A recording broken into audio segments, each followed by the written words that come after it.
Clap like you're three people. Okay. All right, here we are.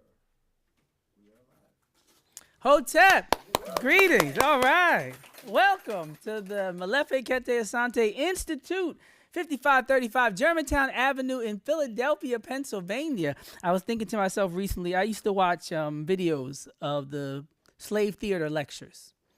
And I wonder sometimes if the people who were in those spaces realize, who was before them and what type of history was taking place. And sometimes when I think about the 10 years that we've had at the Institute and hundreds of programs and lectures and events, we're adding another chapter to that stream of consciousness that's going to continue, throughout generations. And people will look back and say, wow, everybody was there, because some of the people that are before you are going to be doing so many great things in the future, even greater than they're doing today, that I think it's just really important that sometimes we appreciate the moments, that we have and our ability to be blessed with an institution that can gather so many amazing minds. And today is no exception. Michelle B. Taylor, MSW, is an author, educator, public speaker, podcaster, and I would say a program founder. Make sure I include that because people always say, what should we do, right? What's the answer? And we always end up saying we need to start our own programs and have our own institutions. So it feels good to be at an institution that's for us and by us, and have a speaker who's also carried on that tradition in terms of creating opportunity and space for the next generation in particular. Currently a PhD student in the Department of Africology and African American Studies at Temple University.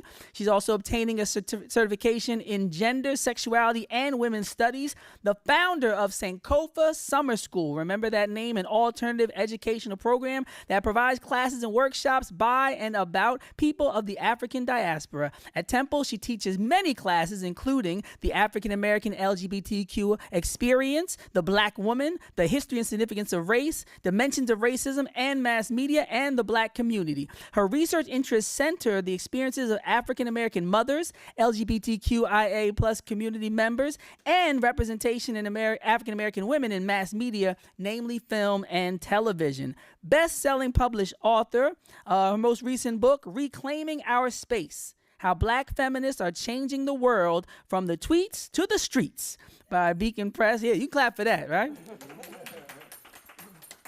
By Beacon Press 2019. And she has articles published in Essence, in Ebony. I almost said Jet. Sometimes it just rolls off the tongue. Sometimes you say Ebony and somebody thinking, and Jet, right? But she's also a podcaster. Her podcast, Black Girl Missing, focuses on the stories of African-American girls ages 0 through 17 who have gone missing, right? A topic that many more people need to pay attention to. So you're getting an opportunity today to hear one of those voices that's not only not recognized enough in our community and in our world, but also somebody who's utilizing their platform to create space for more people that have a similar interest and are impacted by the research that she covers. So without further ado, the next voice that you hear after you finish clapping ecstatically will be Michelle B. Taylor. Hotep. All right. Woo.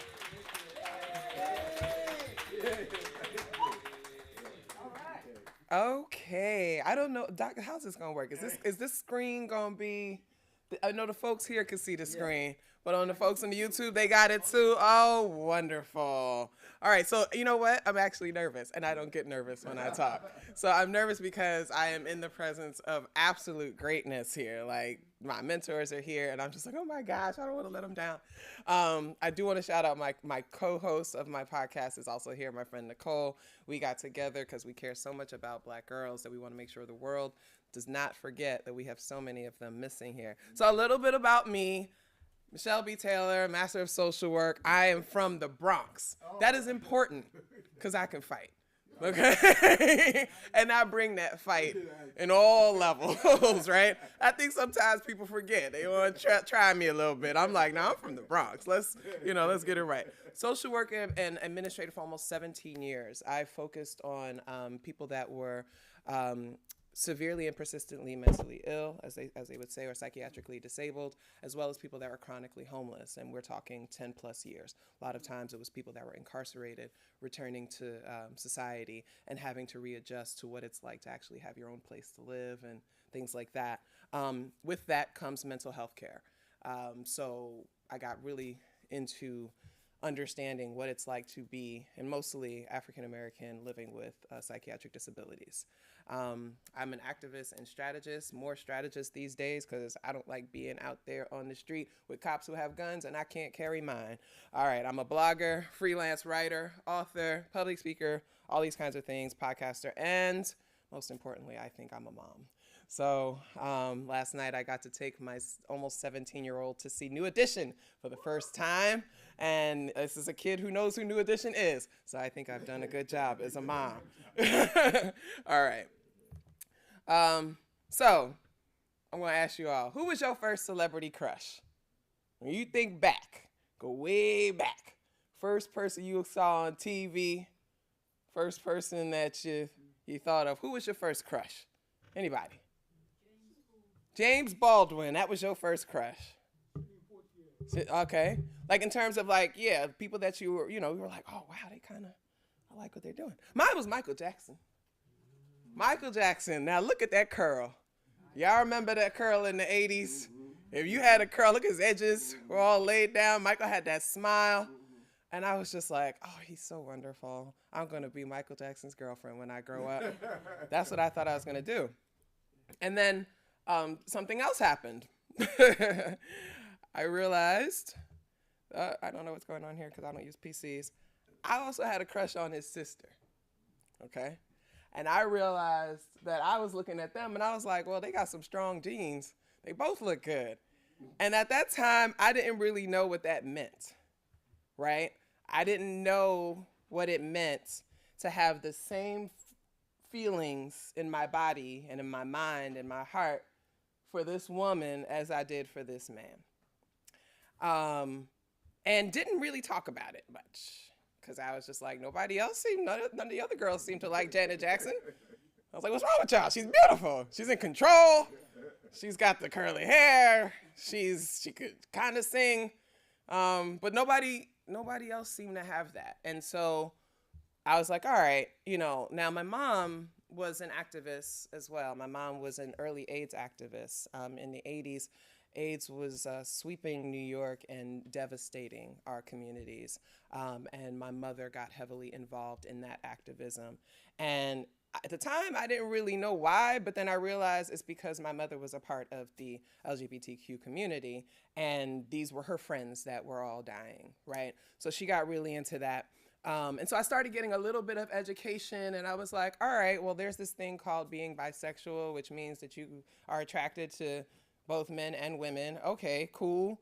That seems to be okay in this community, but when I would go into other spaces, it didn't make sense to other people. I would get a lot of negative feedback. People were just like, it was wrong. And that was difficult. How do you navigate living in the hood, for example, with people who are not accepting of this kind of thing? Right? Is everything okay? Okay. Over time, I would come to realize that I was this thing called pansexual. And for those who don't know what pansexual means, it means you're attracted to people of all genders, so that you're attracted to people not based on what they have in their pants or under their skirts, right? You just like people. You're attracted to people, doesn't matter how they present themselves and who they are. This is a relatively new term in terms of our conversations about those things. The language is always changing. And one of the things I started to think about as a scholar is like, how do we define ourselves by terms that other people are coming up with? Because when you think lesbian, gay, bisexual, things like that, these are all coming from European scholars, Eurocentric scholars. And I'm like, well, how does that apply to us? And that's what really made me get interested in teaching and studying our experiences as African people who may have these kinds of feelings and these kinds of attractions and things like that, and how can we possibly define ourselves for ourselves? We haven't quite gotten there yet, right? With a lot of things that we do as African people, we define ourselves by the terms and ideas that are given to us. Afrocentricity requires that we define and name ourselves. So that's something that I'm working on in a scholarly way. How do we get to understand these experiences from our own perspectives? But for now, that's the term. I'm going to use the terms that we have to discuss these things. All right. Oh. Okay. Okay, cool.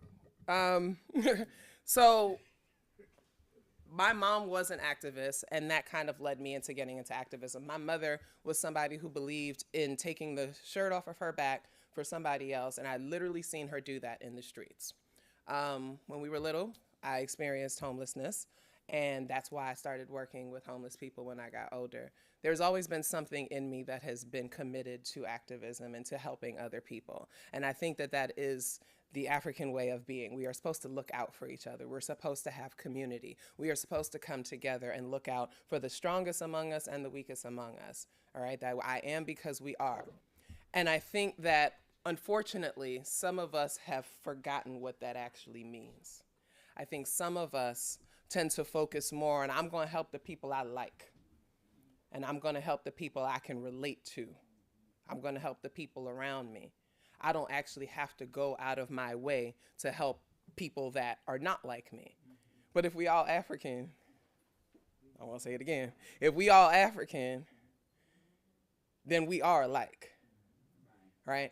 And we are all made in the same images. And our spiritual convictions and our ideas and our faiths and things like that say that we are all African, right? So I've spent my whole life, literally my whole adult life, helping other people. And it just so happens that we live in a country where our people are disproportionately affected by things like poverty and psychiatric disabilities and substance abuse and homelessness and things like that. And I learned through working with the people that most folks walk by on the street, that you learn so much more about what it means to be African and to be in community with Africans when you see the people that other people don't see, okay? So that brother on the corner that's talking to himself and you just walk by, why don't you see him? Like, why does him talking to himself not compel you to stop and say, hey, how can I help you, brother? Is there anything that you need? We don't do that. Why? Because we've been westernized.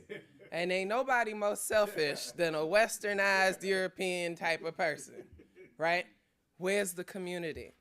Where are we protecting those most vulnerable people? When you think about African people who have to exist in these capitalist Eurocentric societies, do we not need the most protection and care? And yet, so many of us walk on by. I could not do that. I've spent my life not walking on by. I've spent my life helping those, feeding those, clothing those. And I'm not saying this to brag. I'm saying this as a point of expertise. And that's where I'm coming from with this talk that I'm going to talk about. And it's going to be a very queer talk, so just prepare yourselves. I know we got elders in the room, and I'm just going to try to give you a little something new, if that's okay. All right. So social media is a thing. How many of you use social media? Twitter, TikTok, maybe, Facebook? Come on, elders. I know y'all use Facebook. I see y'all posting on Facebook, conspiracy theories. I get it. I see y'all checking on your nieces and nephews. Oh, you look beautiful, nephew. Yeah, they were like, auntie, please. Trying to be cool on social media. Social media has become a mainstay in our lives. And one of the things that I have done is been able to use social media as a platform and as a tool to push and promote activism, right? And that's how you reach people. That's how I could go to Johannesburg, South Africa, and people say, come stay in my house. How do you know me? Oh, I follow you on Twitter. I love what you do. Or I can go to France and meet with these black women out there, these womanists out there who say, we're not French. We're not, we live in Paris. Come meet with us and have dinner, that kind of thing. I'm like, how do you know me? Like, I'm only here for a few hours. Come have lunch with us. Come eat with us. We follow you on Twitter. So we have to acknowledge the importance of social media in our lives right now. And when it comes to the landscape of activism, social media is really where you go to kind of keep your finger on the pulse of what's happening in society. So over the years, I was getting involved in a lot of activism. I joke because I put insert cause here because I do everything. There have been things like Black Lives Matter, you've all, I'm sure, have heard of. Me Too, I'm sure you've heard of. The Defund the Police movement you've heard of. You OK Sis is something that I created. It's to combat street harassment and to offer support to Black women who have been experiencing street harassment. Anybody know what street harassment is? I know you do. Street harassment when you walk down the street and people are yelling things at you and you know, hey sexy, hey glasses, hey blue shirt, let me come talk to you, let me get your number. Oh, well, you don't want to talk to you, well, F you then. That's street harassment. And it is something that Black women and girls start experiencing around the ages of 10 to 12, okay? So as somebody who has dealt with this since the age of 11, I'll be 44 in a couple of weeks. I'm talking 33 years of having to deal with that type of gender-based harassment.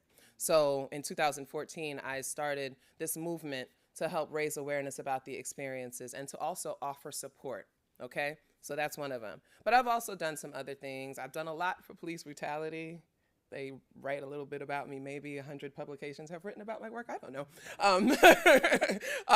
In 2014, I also organized what was called the National Moment of Silence, where across 42 states and 5 countries, everybody came together at the same time to have demonstrations against police brutality. And it is still to this day the largest modern demonstration against police brutality in American history. So I did a little bit, right? But then the conversation started changing because I wasn't really plugged in as much to certain communities as I wanted to be. Disability community, they opened my eyes on social media, particularly Black disabled people, and really learning about their experiences. The deaf and hearing impaired community woke me up. Now I put captions on everything. I never even thought to put captions on my videos or things like that so that it could be more accessible. But it was Black disabled people who told me, like, you got to do better with that. They pulled my chain. Sometimes people got to pull your chain because you ain't always right. You don't know everything. You got to remain teachable, right? But then I started listening to, you know, other communities, and I started realizing, oh my gosh, there is so much going on with our people in different spaces. What is happening? And then as we were talking about people like Trayvon Martin and Eric Garner and Freddie Gray and others like that, I started noticing that there were other women that were dying, and we were not hearing about them. So as woman after woman after woman after woman after woman after woman. Do you recognize any of these faces? These are all Black women that have been killed. And you don't know about them, right? You don't know about them because they are transgender women, okay? You don't know these women, and there are hundreds more, okay? In the last 10 years alone, there has been an epidemic of the murder of transgender people, specifically women, specifically African transgender women. Okay. That's hard to hear, right? Because many of us don't even think about the lives and experiences of transgender people. In fact, many people are repulsed by the idea of someone being transgender. And I have to contend with that when I'm doing these kinds of talks, because it's really difficult to hear people say that they are repulsed or disgusted by any African existing who has not done anything to anyone. We can celebrate Africans who have harmed people, okay, who have exploited us, who have sold us into slavery. But we are disgusted by people who have done nothing other than wake up in the morning and try to find their sense of self, okay? Why did I start talking about this? I'm a cisgender woman. I'm not a transgender woman. That doesn't really matter. I don't offer that as a qualifier to be like, I'm okay. No. I started talking about this because I had not been paying attention. And as an activist, as somebody who's talking about the liberation of Black people, I was not paying attention to this community. And that was wrong. And it took them telling me that the life expectancy for transgender Black women is age 35 for me to pay attention. Anytime we hear that there's a demographic that has a shortened life expectancy down to 35 years old, we should be alarmed. We should be horrified. And we should want to know what's going on. and why we're not doing more to keep them alive. Two main causes of why these people are dying. Number one, suicide, right? People taking their own lives. Now, why do people tend to commit suicide? Psychiatric disabilities, maybe living with depression, things like that, right? Also, isolation and feeling outcast from one's community, disconnected from family. Now, as African people, we know that our families are the center of our communities. They are the strongholds of our communities. Can you imagine having lived your life with no family? Anyone in this room, think about it. Where would you be with no family? Where would you be with no community? Could you be happy? And we have people who are trying to navigate this world with nobody. Fortunately, over the years, trans people have been able to create communities. They create communities for themselves because they've been kicked out of their homes, they've been disowned, they've been turned away from their houses of worship, they can't get work, people won't give them places to live, they can't find food. People won't even give them food. So we are in a situation now where it's just not just about, okay, people are dying. We have to look at the material conditions that have pushed them to this place where they say, I cannot live anymore. Any African person ever reaches that point of saying, I can't live anymore, the community has to come in and wrap them up with love and support. See them for who they are in this moment. And that's the social worker in me talking. Somebody walks into my office and they stink to high heaven and they got things crawling all over them and all kind of stuff. And the first thing I'm gonna ask is, are you hungry? When was the last time you ate? Do you want some water? Because that's what you're supposed to do. And yet, people walked past each one of these people at so many times in their lives and refused to see them as human beings, worthy of love, family, and community. Okay. Did anybody watch the NAACP Image Awards? Yeah. So Gabrielle Union and her husband, Dwayne Wade, they were presented with an award for their tireless support of the transgender community, particularly their daughter Zaya, who is a really amazing model, by the way. And it's interesting because here's what Gabrielle Union said, and I thought it was really important. Even as we demand equality at the top of our lungs, we consistently fail to extend our advocacy to protect some of our most vulnerable among us.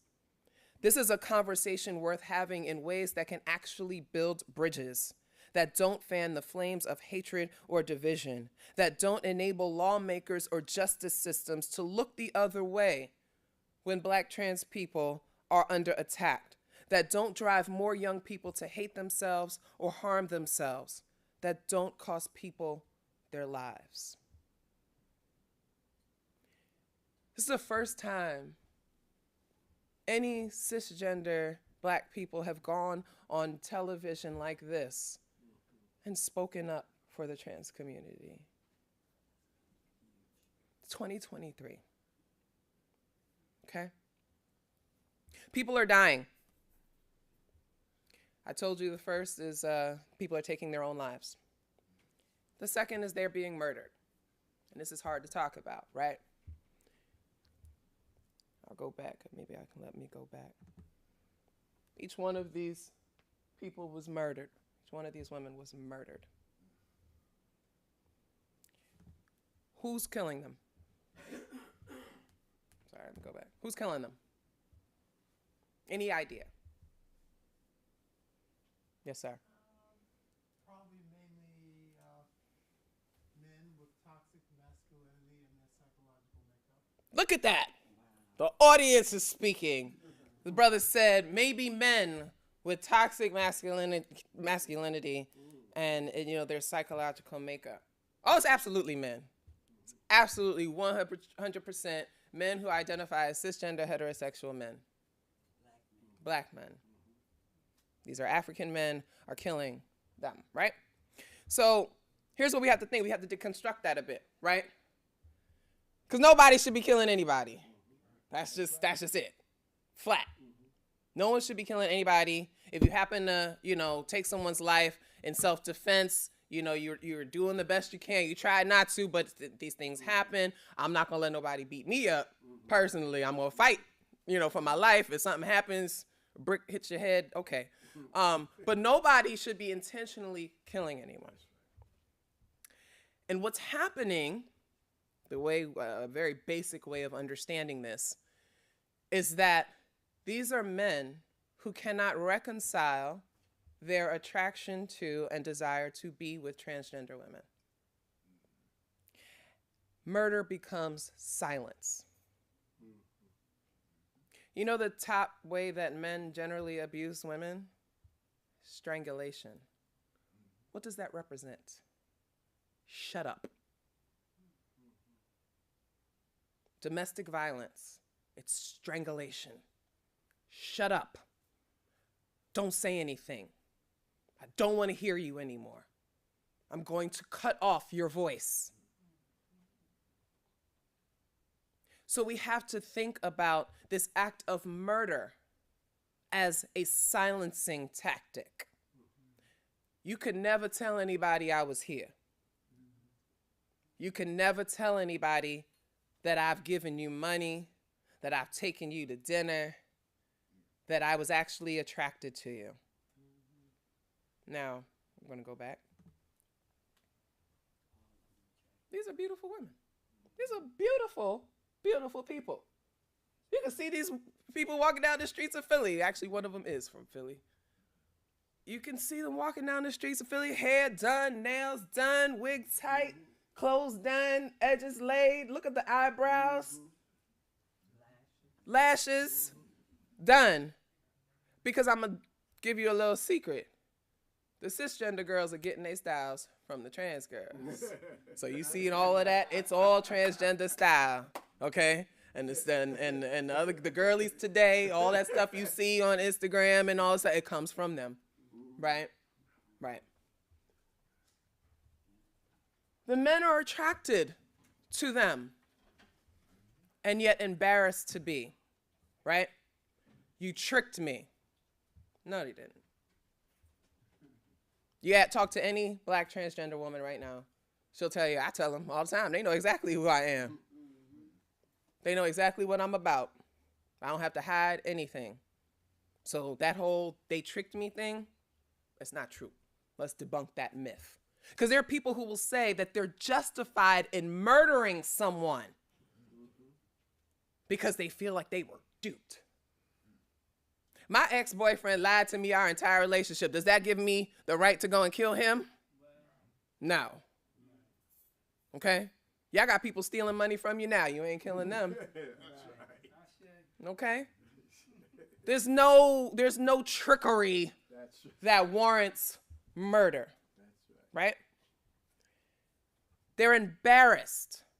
And why would you be embarrassed to be attracted to someone? Let's go back to what I said about when I realized I would like Janet Jackson. Because nobody else was. And I was being told that it was wrong. Imagine if we lived in a society that extended people the right and the grace to love how they want.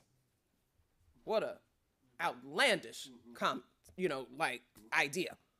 Love who you want. For those of you that are married, when you chose your spouse, that was the person you wanted, right? I hope. It don't always work out. Look, I'm divorced. I got stories. But at the time, thought they looked all right. Had a good time. Spent a little money. Had some fun. A little late nights at the club, maybe. That's who you wanted to be with, right? Imagine somebody came and told you, well, that's nice, but no, you can't do it. You can't love. It's going to isolate you. Every time you decide that you want to love someone, the society around you is telling you you can't. You start to feel isolated. You start to feel like something's wrong, right? So in a very twisted, as the brother said, toxic masculinity type thing, a lot of these men have felt they need to prove their masculinity by performing an act of murder. When did African masculinity become shaped by killing, by abusing, by harming, hitting, beating, abandoning? When did that happen? Well, we can talk about the interventions that came along the way, the colonization, the enslavement. You can go back thousands of years when they first came and learned from us, and then they said they didn't. Like, it starts there, right? Shaping our ideas of femininity and masculinity, what we understand today for so many of us is very, very white. Because I want to pull it back. Black women are not even allowed access to womanhood because of the European ideals of how they hold their women up. They don't see us as women either. So as I navigate, look at how Serena Williams is treated. Look at how Gabby Sidibe is treated. Look at how all of these sisters are treated as not being real women, right? You're too tall, you're too fat, you're too dark, your hair's too short. Your voice is too deep. You're a little too smart, a little too strong. You make too much money. You don't know how to submit. Well, who came up with that submission idea? I didn't. Nobody I look up to came up with that. But if submission was a real thing, a natural thing for women, why you got to keep reinforcing it, right? So we have to think about the ways that our minds have been shaped, that have led us to be violent towards each other. And in our attempts to have power, in our attempts to be not the person on the bottom, we are harming other Africans. Now, where would we be were it not for this big gay energy? Okay. Frances F.W. Harper, the mother of African American journalism. African American journalism. Super gay. She was so gay. Bayard Rustin, now y'all know he's gay, right? Y'all knew he was gay, right? Civil rights activist, organizer of the March on Washington. Couldn't be open about it, right? He kind of was, though. Like, everybody knew. Now, that's how black folks do. We know things, but we don't necessarily tell white people. Kind of keep it in-house. And this is what's funny to me, is we've always had queer and trans people in our communities. We've always had auntie, uncle, so-and-so. We always had somebody who made our dress. Beyonce said, Uncle Johnny made my dress. We always had somebody who was cooking something, baking something, taking care of somebody's hair. We let them live. Well, I don't know what's happened in the last 30, 40 years, but we let people live, right? James Baldwin, civil rights activist, author, public intellectual. And what's really interesting about James Baldwin is that people will highlight so much of his queer activism, right? But this man, what he was saying about black liberation was so vital and important. It really shaped people's minds. And he had access to spaces where he could talk about this that some of our other folks couldn't get into, right? But people downplay that. That's not cool. This brother was for black liberation. And he got tired of y'all, he left. I get it. Got tired of not being this very, very gay woman, Lorraine Hansberry. Raisin in the Sun. Did y'all know that? It was a lesbian, okay? And part of why you don't know that is because she did a lot of writing for lesbian journals and publications that we weren't reading. Mm-hmm. That's right. So we know her for Raisin in the Sun, but everybody and their mama know her for all the other stuff that she was writing. And in her diaries, which were revealed after she died, she wrote very much about her existence as a lesbian woman. Does that make A Raisin in the Sun any less good a play? You gonna stop teaching it now in your classes? No, right? But think about the little lesbian girl that wants to write plays now, who may feel that she's not gonna get a way in because she's not seeing support for lesbian playwrights. She's gonna think, I can't do this. And what story are we gonna miss? What next Raisin in the Sun are we gonna miss because we have silenced that young girl, right? Alvin Ailey, we some dancing people, ain't we? The drums, you hear them drums, you can't help but move. If you don't move, I'm gonna question your blackness. Dr. Asante said in the class one time, he said, your blackness is not about how you look, it's how you show up in your community. If the drums come on and you don't move, a little bit of you don't twitch, I gotta question some things. This brother was a dancer, a choreographer, and founder of a dance company that is internationally known. They have trained so many fantastic dancers. Where would we be without dance?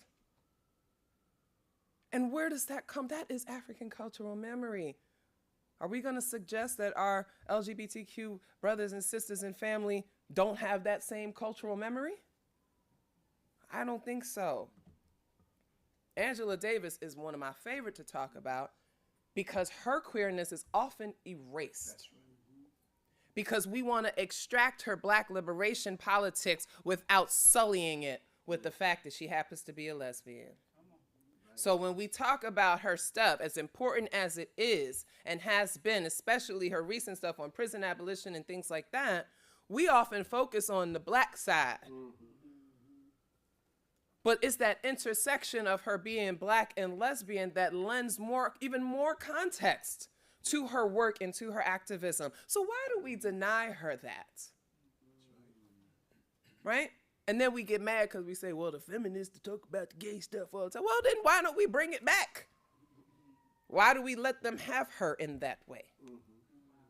This is our sister, our brilliance. Why are we just letting it go? Because she's involved with a woman?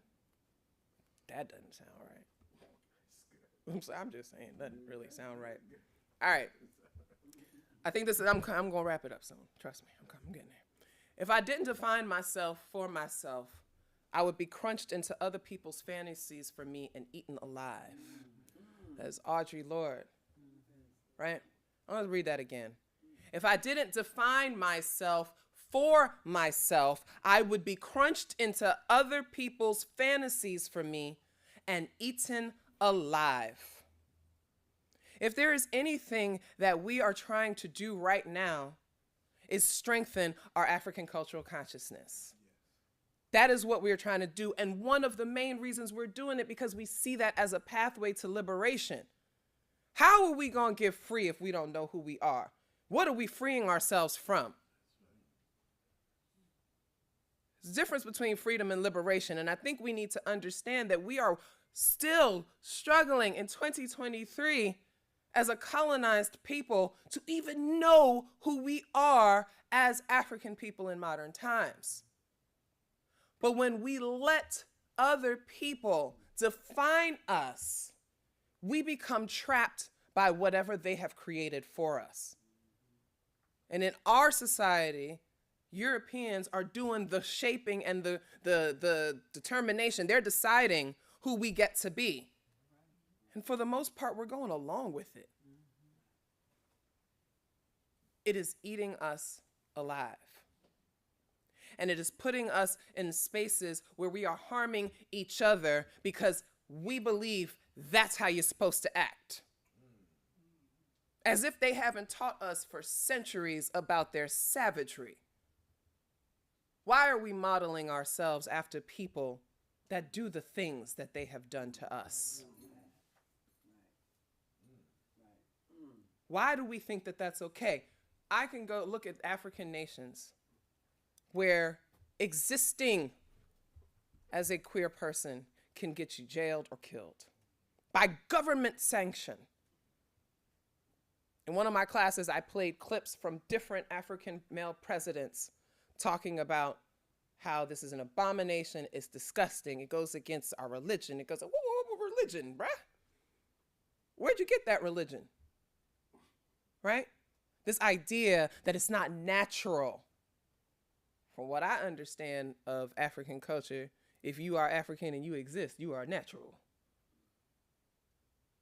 So we have to be mindful that it's not just about, oh, I don't want to see people holding hands. That there are places within our communities where people can legally be imprisoned or killed just for this. What are we doing to protect them? What are we doing to advocate? Because I don't see a lot of African Americans paying much attention to what's happening on the content with regard to this. We are leaving behind so many African people because of our own biases and our own internalized Eurocentric values. We are supposed to love each other above all things. And I'm going to end with something that Doc said, because, you know, he's smart. We are either existing on our terms or the terms of others. When it comes to being who we are as African people, we have to remember that we define ourselves.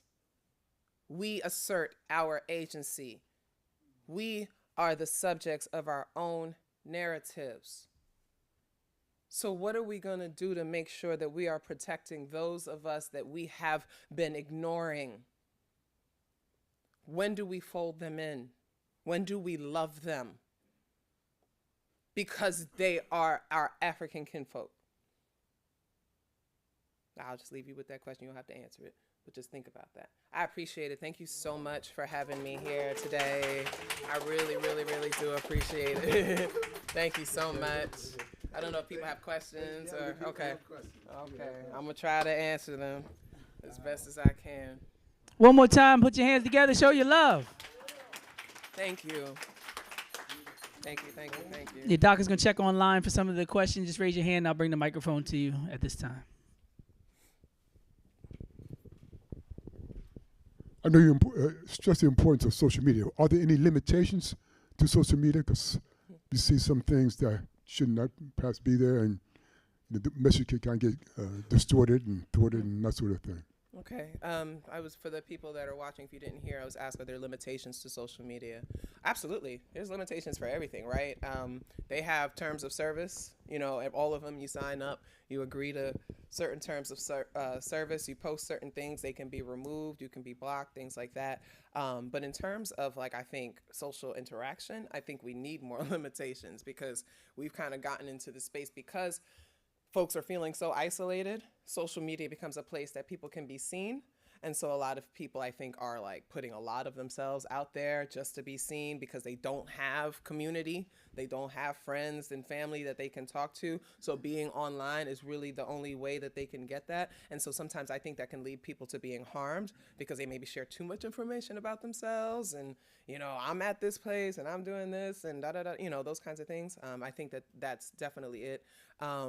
I think that every platform is going to monitor what it is. We, you know, as we are in the United States, supposed to be going by this whatever constitution, I guess, freedom of the press, freedom of speech.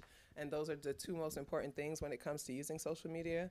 As a writer who, you know, puts a lot of controversial things out there, the last thing I want is somebody calling my stuff fake news or telling me that I can't say what it is that I want to say, because all this stuff that I said today is controversial. When I assert Afrocentricity as a way of being, that's controversial. So I don't want anybody coming and saying, you can't do that, you know. At the same time, when people are engaging in harmful behaviors, I definitely think that there should be more limitations and more things like that. People are exploiting children, you know, things like that. I don't have much stomach for that kind of thing. I just got two questions, I believe.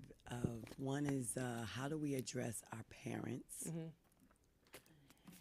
And the second one is, when you have a young person that identify themselves as a trans, how do we navigate them in a safe system, even in their school, to allow them to grow to be who they want to be? Oh, those are great questions. So the first question is, how do we deal with our parents? Woo! that is hitting really close to home, because it's an ongoing thing for me as well. It is so difficult to have the person that created you tell you something's wrong with you across the board, like whatever it is. Your parents are supposed to love you. They're your first point of love contact. They're supposed to love you. They're supposed to support you. They're supposed to be there for you.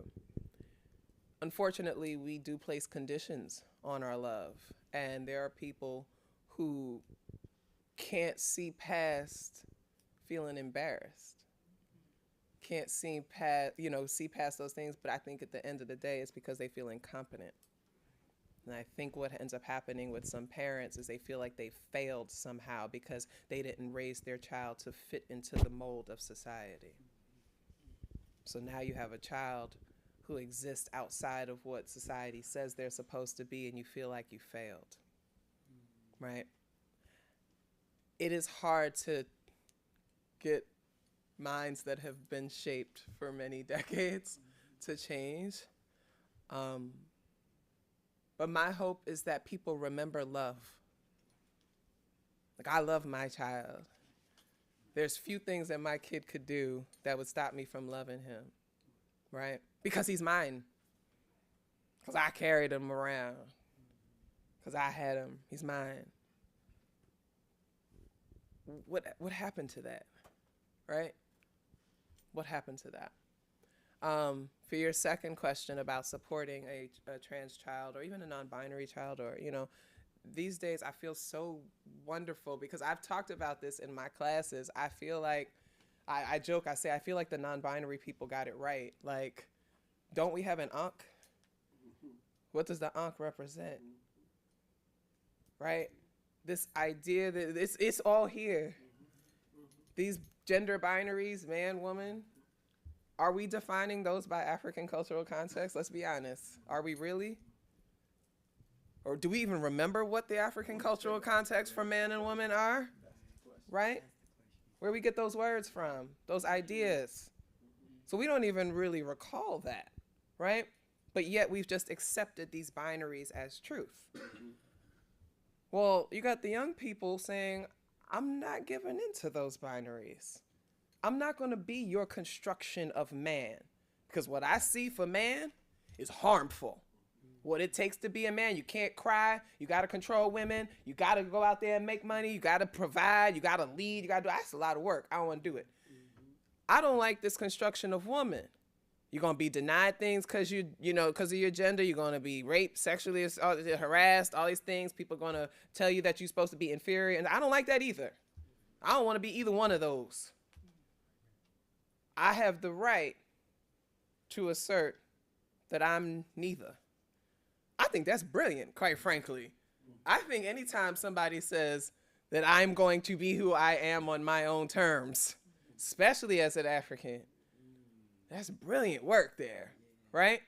So maybe start to recognize that maybe the young people are okay in terms of their African cultural consciousness, which is that cultural memory that maybe it skipped a few of us and kind of went right to them. Maybe they have it right, or maybe they just have more access to information than we did. They have more access to terminology and support systems and things that are helping them understand themselves outside of these binaries. So what we have to do is come together as communities. Communities have to show, they're our children. Doesn't matter. They are our children. And at the end of the day, it is our responsibility to raise them into being loving, caring, respectful, compassionate human beings. Everything else, let them figure it out. So, yeah. Thank you so much. Thank you very much for your excellent presentation. Oh, thank you. Appreciate and it. the African humanity you're encouraging us to remember and operate through. I have to ask this question, and I hope it's taken in the true desire to getting at the truth that it's asked.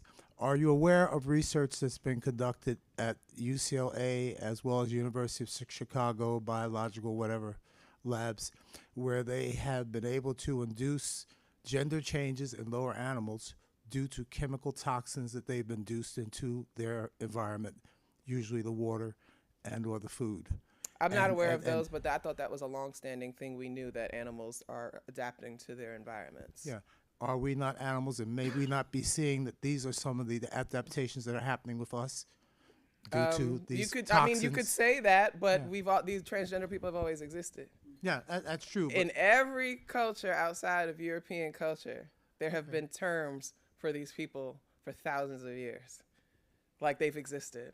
Okay, well, maybe we can say it's because we have social media and citizen journalism that we are seeing and hearing more of it. Yes. Or maybe, absolutely. No, or absolutely. maybe there can be actually an increase in numbers. I don't know. Well, I don't but study my that, concern is I don't want anyone, regardless of their sexual orientation, to be harmed or be thought of as less than or defective. However, I think we have an obligation to seriously look at some of the things that may be being put into the environment by those who hate us that can be causing an increase in these numbers. So why is it happening to them too? Well, listen, decrease in world population is definitely the agenda of the globalists. Okay. Well, I can't speak to that. Yeah. Thank you. Because I believe in people's humanity and agency, and I believe people have the rights to live how they are. Environmental racism is a thing.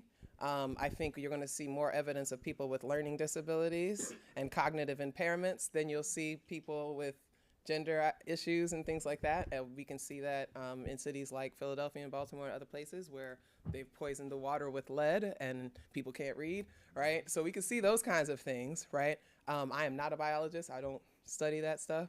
All I know is that I love people as they are and I accept them as they are.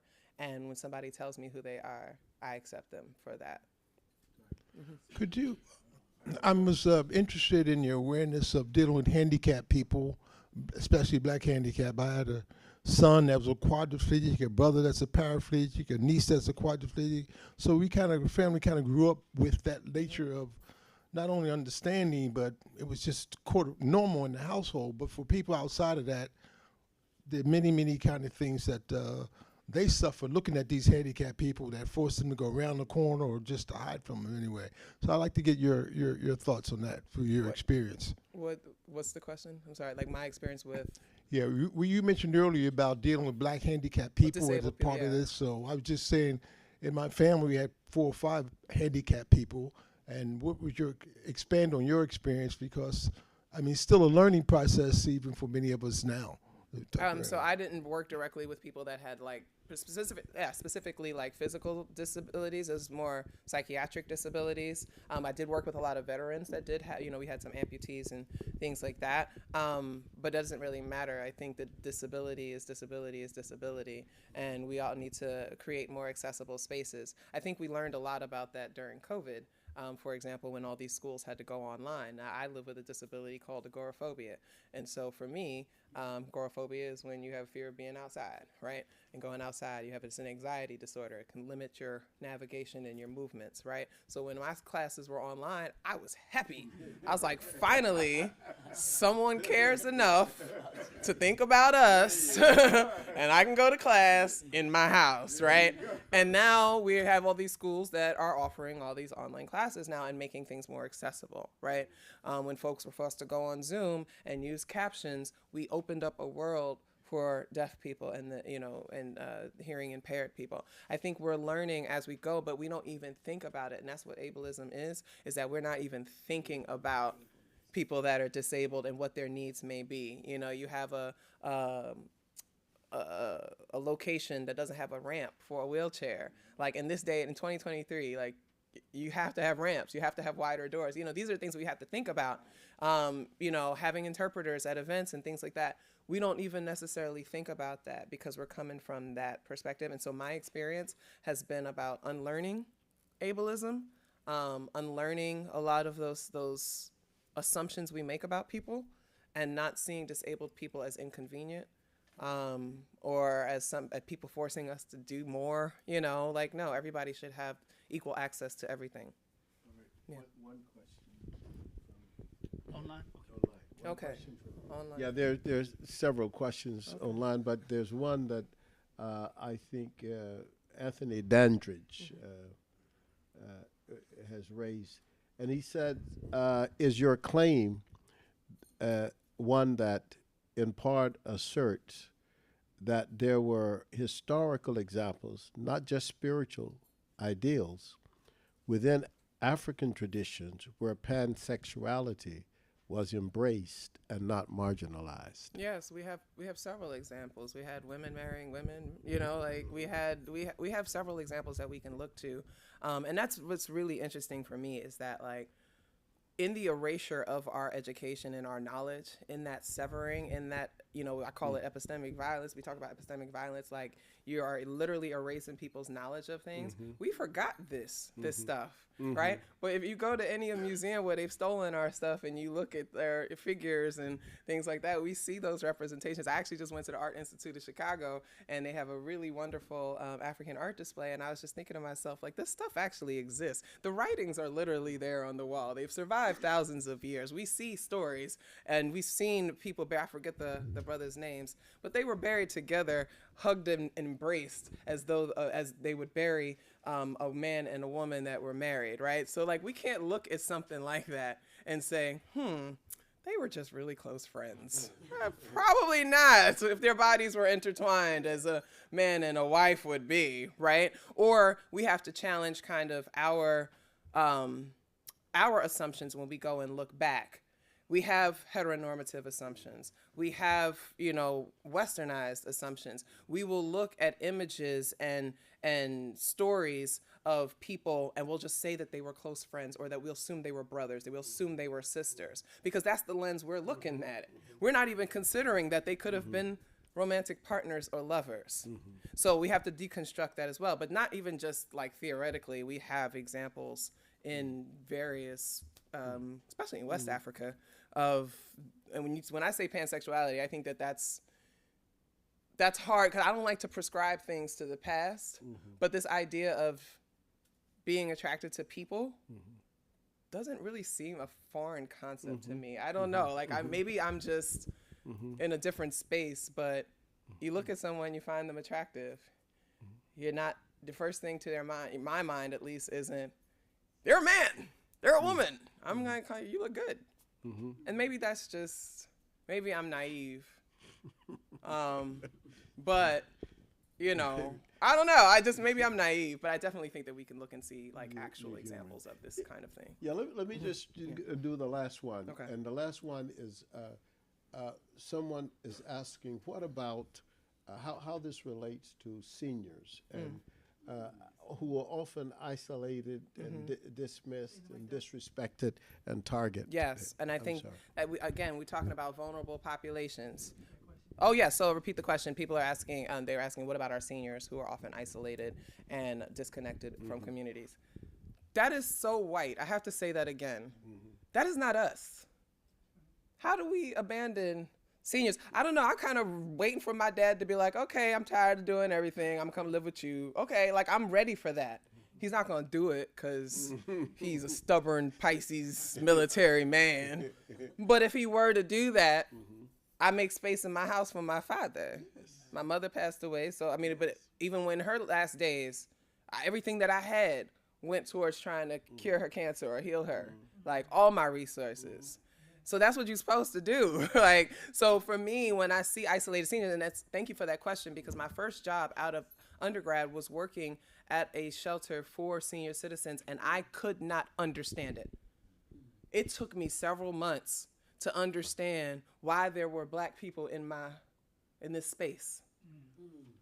But then I learned a lot about their lives, how they had treated their children. A lot of them had got caught up with drugs in the 80s and things like that, abandoned their kids and stuff. So now their kids are older and like, I'm not helping you. So they're isolated and they're alone. But then that's where social workers come in. That's where activists and things come in. We have to create spaces for those folks, because even if they may have done harm to their children in the past, who they are right now, they need help right now. And that, like, we have this obligation, this cultural community obligation to take care of our elders, point blank, period. Especially living in a place like the United States that throws people away, gives them a little couple of dollars a month and calls that survival. Like, we are responsible for our elders and for the preservation of life. We have a low life expectancy. We have like the lowest life expectancy, but I read a study that said that if a black man can make it to age 65, he's gonna outlive every other race. So that black men are the longest living of all the races if they make it to 65, right? So that's something to think about, because what happens after 65, right? What happens after 65? We take care of each other, right? So if the heart attack don't get you, the colon cancer don't get you, please go get you. The prostate cancer don't get you. Murder doesn't get you. The gangs in the streets don't get you. If you make it to 65, brother, we can take over from there, right? So I think with our seniors being isolated, I think it's an atrocity, and I think we have to do much better. One more with Mangaliso. Thank you. Thank you for the thought-provoking lecture. Thank you. I was involved in the Angela Davis organization. I was the vice chair and then the chair of the South Jersey to Free Angela Davis. A lot of the women that came out were transgenders and gay, and they showed up to fight. We're in a war. Yeah.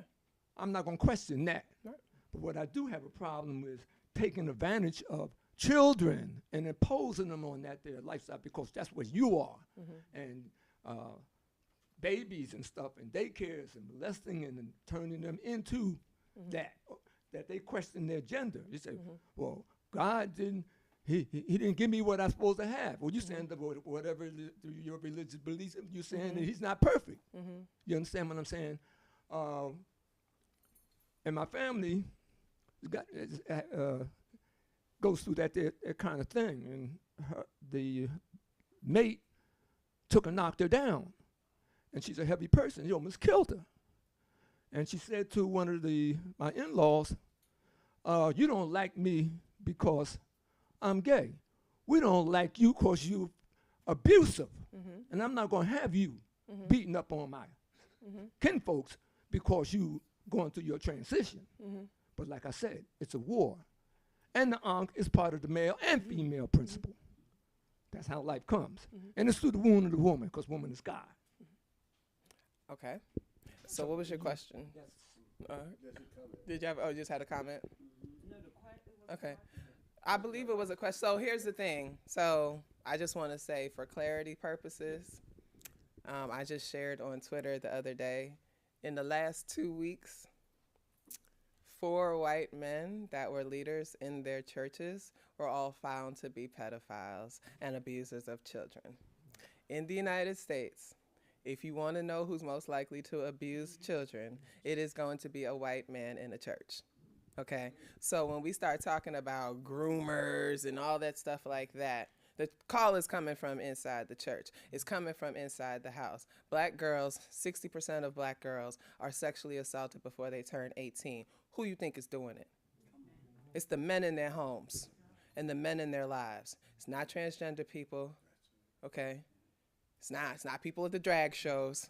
It's their daddies, their brothers, their uncles, the men in the communities that are doing that. So if we want to start having conversations about protecting our children and supporting our children, we need to start focusing on the people that are actually harming them before we start making up kind of ghost tales about what other people might be doing.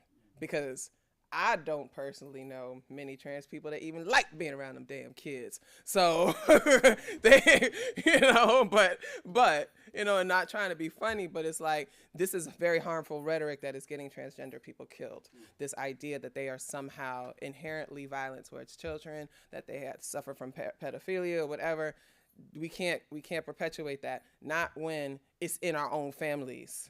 And we keep inviting that funny uncle over for Thanksgiving and Juneteenth, knowing damn well that he's raped 3 of the girls at the thing. So that's where I think we need to start in terms of that conversation of the sexual exploitation of children. Let's give her another Thank you. round of applause. Thank right. you. Thank you. Thank you. Thank you so much for a bold and Thank you. courageous and provocative Thank discussion. you. Thank you. Thank you. That's Thank what we you. do here at AKA Institute. Very, very wonderful. The stream is ended. Yeah. All right. Thank you very much, and appreciate you all for coming. Our next.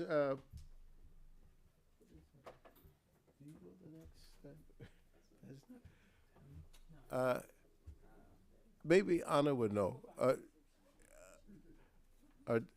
Ask her. Which one? Yeah. When is it? What is the date? Anybody know? The 26th. That's right. Boy, I forgot that. Yeah. On the 26th, I have it, Brother Carlton. On the 26th, Dr. Ronaldo Anderson, one of the outstanding Afrofuturists, will be here in this room speaking on Afrofuturism. We'll find out what it is. Someone said to me the other day, boy, I'm still trying to figure out what that is. So it's always good to know that this is a place where you can come and have courageous conversation, and you can have the boldest conversation. So we're going to have that brother here to tell us about Afrofuturism, and we're going to try to understand it. But it's powerful to see you here. And as we say all the time, we say again, we call upon our ancestors far and near, the mother of our mothers, the father of our fathers, to render mercy and to bear witness for the liberation and the victory of all oppressed people. We have had a wonderful day today, and let's go in peace. Thank you so much, Michelle Taylor.